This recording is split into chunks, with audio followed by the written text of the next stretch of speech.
O clima tá fervendo no Parque São Jorge e não é só por causa do calor em São Paulo não. O Corinthians está em ebulição dentro e fora de campo e a chegada do Osmar Stabile como presidente interino trouxe um novo tom para essa fase turbulenta do clube. Ele chegou quieto, parecia discreto, mas bastou uma coletiva para deixar claro que não tá ali apenas para segurar as pontas até tudo se ajeitar. A impressão que ficou, pelo menos para quem assistiu com atenção o que ele falou, é que o cara não quer só apagar incêndio, ele quer assumir a responsabilidade de vez. Falou com firmeza, com transparência e com um realismo que sinceramente há muito tempo a gente não via em um dirigente do Timão. Nada daquele discurso inflado de promessa e esperança vazia. Foi direto: tem conta para pagar, tem dívida no Profut vencendo, tem salário em atraso e um buraco financeiro que não dá mais para esconder com pano quente. E o mais curioso foi o jeito como ele se posicionou politicamente. De alguém que estava nos bastidores, ele passou a ser o nome da reconstrução, dizendo com todas as letras que se o Conselho Deliberativo quiser ele segue no cargo e continua o trabalho. E esse momento administrativo tenso não acontece isolado. Ele bate de frente com uma fase decisiva dentro de campo. O Corinthians vai encarar o Palmeiras em um clássico que pode ser um divisor de águas.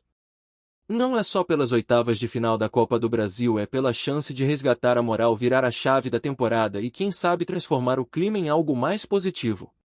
Porque a gente sabe como esses jogos funcionam, né? Ou você acende uma crise ou você implode a do rival. E o torcedor corintiano guarda com carinho aquela final recente do Paulistão quando o Timão barrou o tricampeonato do Palmeiras. Não foi qualquer final não. Teve emoção, teve gol do Yuri lá no Allianz Parque, teve defesa do Hugo Souza em pênalti do Veiga, teve cabeçada do Memphis na Neoquímica Arena. Um título estadual que valeu mais do que muita gente imaginava. Mas agora é outro momento. E bem diferente. O time mudou, o comando técnico mudou, o rival também não é o mesmo. O Palmeiras vem de uma eliminação frustrante no Mundial de Clubes, perdeu peças importantes como Estevão e Richard Rios e ainda está digerindo essas saídas. Do lado corintiano, o Dorival Júnior ainda lida com desconfiança. A verdade é essa. A torcida quer acreditar, mas a inconstância preocupa. E uma classificação nesse mata-mata seria uma chancela gigantesca pro trabalho dele. Seria o combustível que ele precisa para continuar com força. Porque uma eliminação, dependendo de como for, pode significar o fim da linha. Tá tudo no limite. O que se coloca em jogo não é só uma vaga nas quartas de final, é a estabilidade de um projeto, é o futuro de um treinador, é a capacidade do elenco de reagir. E o elenco, ao que tudo indica, vai estar completo. O trio Yuri, Memphis e Garro, que ficou fora por lesão ou problemas extracampo, tá de volta. Não só eles, mas o time todo deve estar à disposição do Dorival. Então, teoricamente, o Corinthians vai com força máxima. A dúvida agora é o que significa força máxima. Nesse atual Corinthians, que versão do time a gente vai ver em campo? Vai ser o Corinthians aguerrido que venceu o São Paulo ou o time travado e sem inspiração que sofreu contra o Cruzeiro? Porque em um mata-mata, principalmente num derby, você não pode se dar ao luxo de entrar desligado. Tem que estabelecer vantagem, porque a volta será na casa do rival e decidir fora no Allianz Parque é sempre um desafio enorme.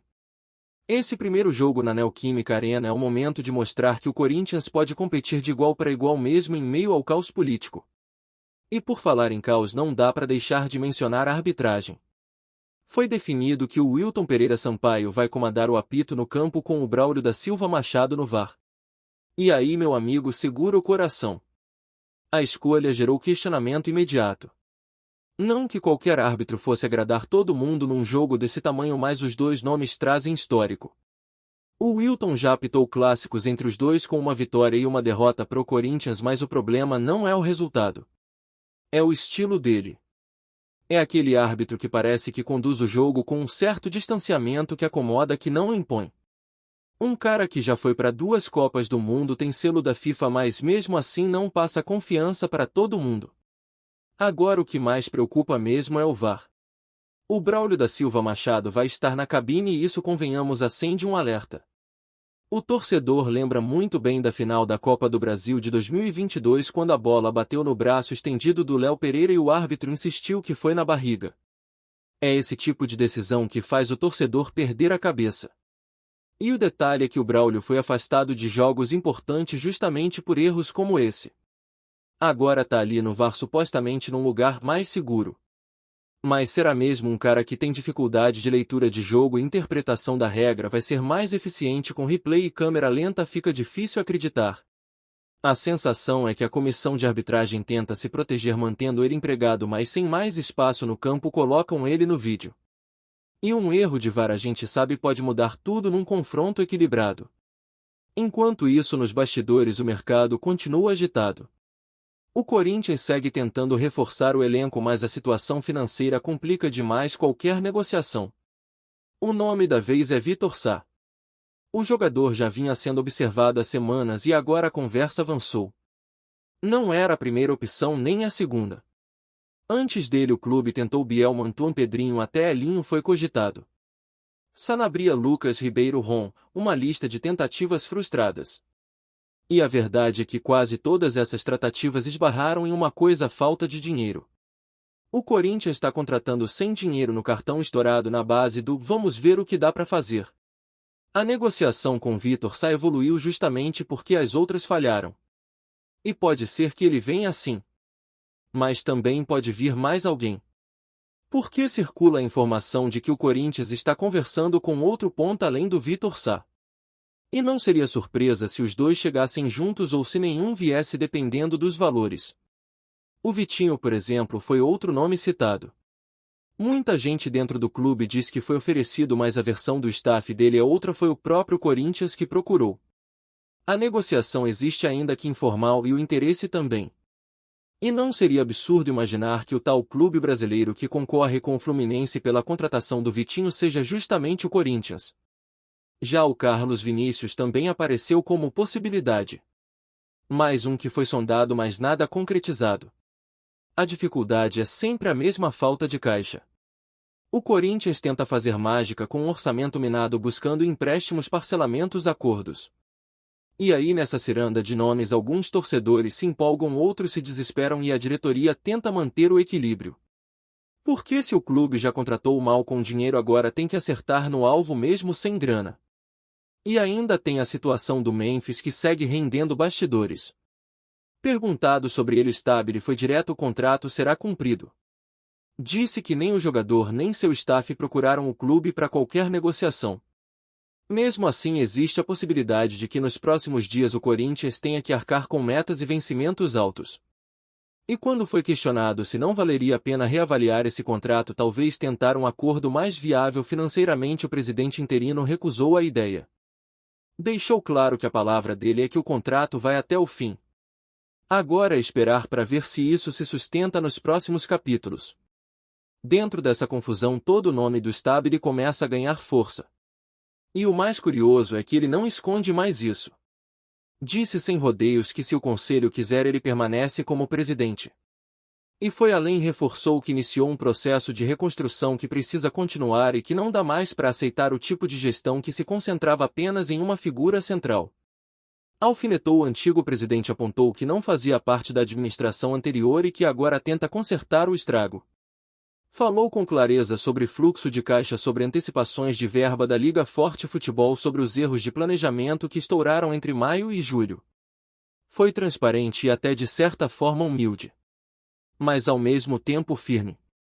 Não se colocou como um tapa-buraco. Se colocou como alguém pronto para assumir a bronca de verdade. E aí entra o dilema da torcida. Porque ouvir esse tipo de discurso é até reconfortante, mas o corintiano já foi iludido demais para acreditar de primeira. Todo dirigente chega prometendo mudança e depois a gente vê o que acontece. Por isso a cautela é natural. Ainda assim, dentro do que foi possível perceber até agora, o Stabile parece mais pé no chão. Menos marqueteiro e mais gestor. Se isso vai se sustentar até a Assembleia do dia 9 de agosto, aí são outros 500. Tudo depende dos próximos dias. Da sequência dos jogos, da performance do time, do comportamento do elenco e, claro, do posicionamento do Conselho Deliberativo. Mas pela primeira vez em muito tempo o Corinthians tem alguém no poder que fala olhando no olho. Pelo menos é a impressão inicial. E enquanto isso, a bola vai rolar na quarta-feira com tudo em jogo. A segunda parte dessa história, que envolve o Corinthians, é uma trama cheia de nuances, paixões, tensões e uma mistura de esperança com realismo duro. Depois daquele momento de apresentação e posicionamento do Osmar Stabile, o clube mergulha de cabeça em uma sequência que pode definir muito do que será o restante da temporada e quem sabe abrir novos caminhos para o futuro.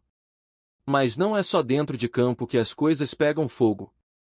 No Parque São Jorge o cenário político segue com disputas internas, debates acalorados e uma pressão constante que parece não aliviar nunca. A voz do torcedor, que antes era apenas uma massa distante, agora encontra ecos nas redes sociais, nas assembleias e até mesmo dentro das reuniões mais fechadas da diretoria. E isso traz uma nova dinâmica onde cada passo é observado com lupa, cada declaração é analisada e cada decisão tem o peso de uma expectativa enorme. Enquanto isso, o time vai se preparando para o confronto contra o Palmeiras, que não é simplesmente um jogo.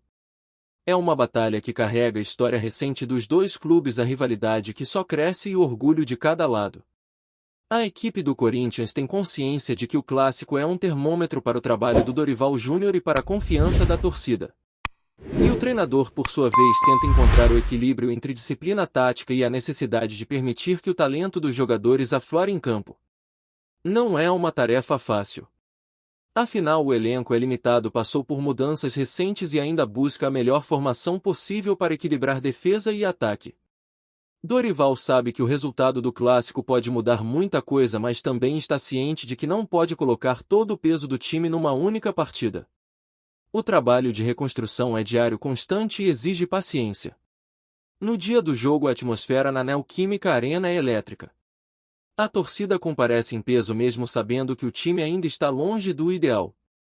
O estádio Casa Sagrada do Corinthians vive uma mistura de esperança e tensão. Os jogadores entram em campo sentindo o peso da camisa da história e da pressão.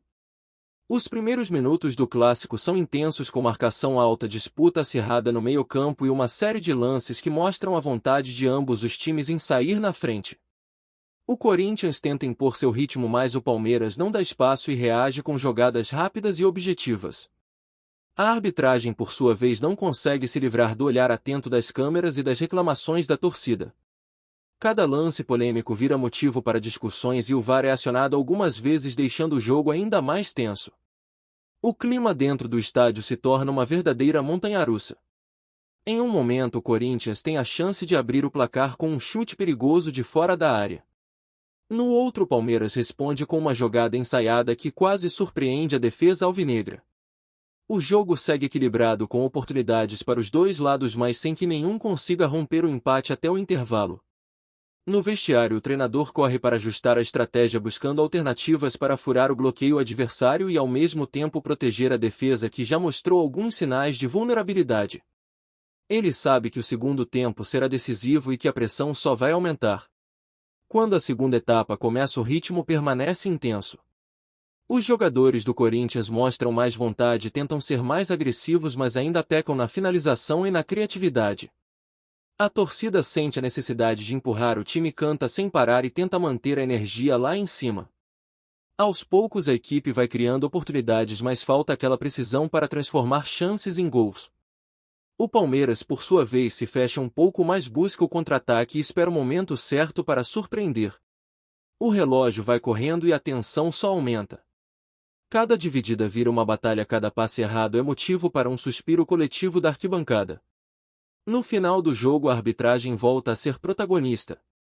Um lance polêmico perto da área do Palmeiras gera um pênalti questionável que faz a Neoquímica Arena ferver. O VAR entra em ação e, após muita revisão, o pênalti é confirmado. A cobrança é convertida e o Corinthians finalmente abre o placar. A festa da torcida é imediata, um grito de alívio e esperança que ecoa pelas arquibancadas. Porém, o Palmeiras não desiste.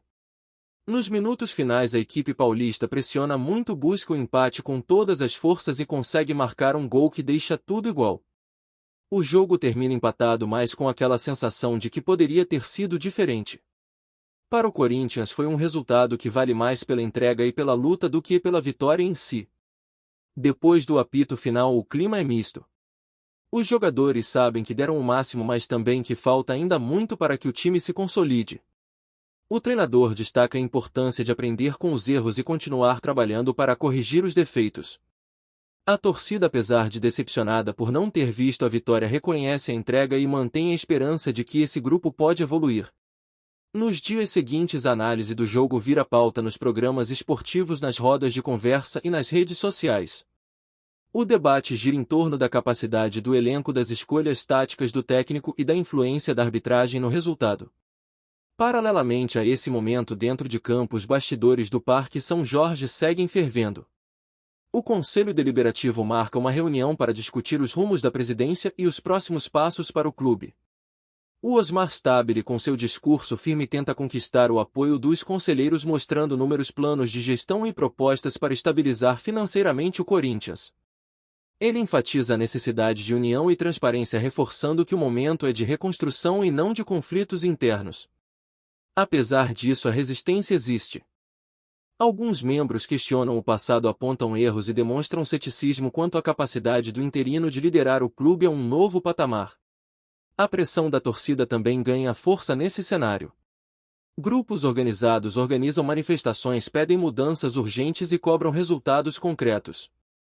Nas redes sociais, o clima é de cobrança constante e as críticas atingem diretamente a diretoria e o técnico. É um ambiente que, apesar das dificuldades, demonstra paixão e envolvimento genuíno com o clube.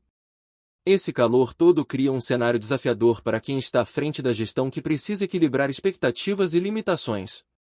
No meio dessa turbulência, surgem notícias sobre possíveis reforços para o elenco. O interesse pelo Vitor Sá se intensifica e a diretoria busca formas de viabilizar a contratação mesmo diante das restrições financeiras. A negociação com Vitinho também ganha contornos mais concretos, com conversas avançando para tentar trazer o jogador para reforçar o ataque. Esses movimentos são acompanhados de perto pelo torcedor, que vê nas chegadas potenciais respostas para as carências do time. Ao mesmo tempo, o clube tenta renovar contratos importantes, manter a base do elenco e evitar perder jogadores-chave para rivais ou clubes do exterior. Enquanto isso, no centro das atenções está o contrato do Memphis Depay. O jogador se tornou uma peça importante no time, mas o compromisso financeiro é alto e as conversas sobre o futuro dele ainda não avançaram. O Stabile deixou claro que o clube pretende cumprir o acordo até o fim, mas a questão financeira pode forçar ajustes ou até uma saída no futuro. Essa indefinição cria um clima de expectativa e incerteza que pode impactar o desempenho do atleta e a estabilidade do elenco. À medida que o calendário avança, o Corinthians se prepara para os próximos desafios, tanto no Campeonato Brasileiro quanto nas outras competições. O time precisa encontrar consistência, construir uma identidade em campo e retomar a confiança perdida em alguns momentos. O treinador trabalha intensamente para ajustar a equipe, fortalecer a defesa e criar um ataque mais eficiente. Os jogadores, por sua vez, sabem que cada jogo é uma oportunidade para mostrar serviço e conquistar o respeito da torcida. No ambiente administrativo, o diálogo entre a diretoria, o conselho e os parceiros financeiros continua sendo vital para garantir a sobrevivência e o crescimento do clube. A busca por novos patrocínios, a renegociação de dívidas e o controle dos gastos são temas constantes que exigem atenção máxima. O Corinthians vive um momento delicado onde a gestão eficiente pode fazer toda a diferença entre manter-se competitivo ou entrar em uma crise ainda maior. Em resumo, essa segunda parte da história do Corinthians é marcada por um esforço coletivo de recuperação onde cada detalhe importa. A combinação de resultados dentro de campo, gestão responsável e apoio da torcida pode ser a fórmula para superar os desafios atuais. Porém, a jornada é longa, cheia de obstáculos, imprevisível, e somente o tempo dirá se as mudanças promovidas vão surtir efeito e devolver ao Corinthians a glória e a estabilidade que a torcida tanto deseja. Até lá, cada jogo, cada decisão e cada gesto dentro do clube será acompanhado com paixão, expectativa e a esperança de dias melhores. Antes de prosseguirmos, te pedimos que deixe seu like e já se inscreva no canal para não perder nenhuma novidade exclusiva do Corinthians. Continuando. Os bastidores do futebol brasileiro voltaram a ferver com um suposto burburinho envolvendo o técnico do Palmeiras, Abel Ferreira. Segundo fontes próximas à academia de futebol, o treinador português teria feito uma declaração forte e provocativa direcionada ao maior rival: eles verão o inferno verde. A frase, que ainda não foi confirmada oficialmente por Abel ou pelo clube alviverde, já começou a repercutir entre torcedores, jornalistas e até mesmo no Parque São Jorge. A expressão, repleta de intensidade e simbolismo, levanta especulações sobre o clima que antecede o próximo clássico entre Palmeiras e Corinthians. Não é segredo que Abel Ferreira vive intensamente o futebol e, desde que chegou ao Brasil, se envolveu em rivalidades com um misto de paixão e estratégia. A fala, se verdadeira, reforça a imagem do técnico como um líder que não mede palavras para motivar seu elenco e, por que não, desestabilizar os adversários. Internamente, comenta-se que o treinador teria se inflamado durante uma conversa reservada com a comissão técnica após saber que o Corinthians estaria se preparando com força máxima para o próximo derby. Eles acham que vão vir aqui e passar por cima? Eles verão o inferno verde, teria dito Abel, em tom desafiador. O Palmeiras, que vive uma boa fase na temporada e disputa as primeiras posições do campeonato, pode estar alimentando ainda mais a rivalidade como forma de fortalecer seu elenco mentalmente. Do lado corintiano, há quem veja a suposta declaração como uma tentativa de provocar. Internamente, a ordem é silêncio e foco. Contudo, figuras ligadas ao clube rival não esconderam a irritação com o que chamam de arrogância palmeirense. Em campo, a resposta pode ser dada na bola, mas o extracampo promete ser quente nos próximos dias. Se a frase foi realmente dita ou não, o fato é que o clima entre os rivais está cada vez mais carregado. Abel, que já demonstrou ser um mestre em motivar seus jogadores e mexer com o psicológico dos adversários, parece estar disposto a transformar o Allianz Parque em um verdadeiro caldeirão no próximo encontro. Por enquanto, tudo não passa de rumor, mas em se tratando de futebol e rivalidade paulista, até o silêncio pode soar como uma ameaça. Apresentamos as últimas notícias do Corinthians diariamente. Inscreva-se no nosso canal e deixe o seu like para continuar recebendo informações exclusivas. Não se esqueça de compartilhar a sua opinião sobre essa notícia nos comentários, pois sua participação é crucial para o Corinthians. Até o próximo vídeo, fiel!